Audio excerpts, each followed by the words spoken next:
Assalamualaikum warahmatullahi wabarakatuh. Kami dari Tajikan Tahmid Taman Puyasan akan menyampaikan pantun.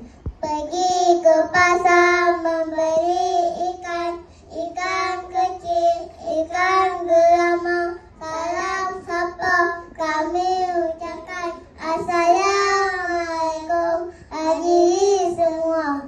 Saya Aisyah Akila. Saya Yurafina. Kedama bunga indah berseri, membati terbang hingga jendela. Siapakah insan paling dirahmati, penyuluh hidup sepanjang masa? Bintang di langit indah berseri, cahaya bulan berkapa-kapa. Pesan ayah ibu wajib dipatuhi, jasa mereka kira-kira.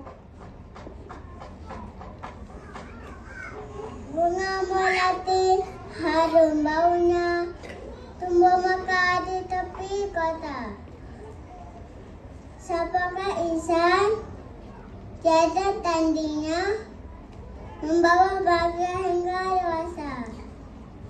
Buah jambu di bawah tangga, buah kelapa di hujung desa.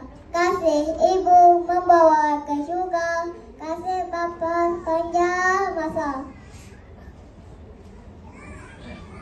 Burung merpati terbang ke bimbang, hingga sebentar idahan berdua.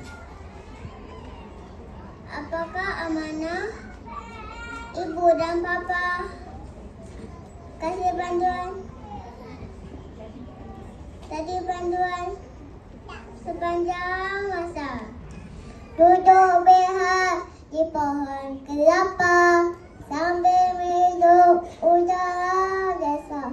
Mengalah nasihat ibu dan bapa, semoga hidup bahagia desa. Dari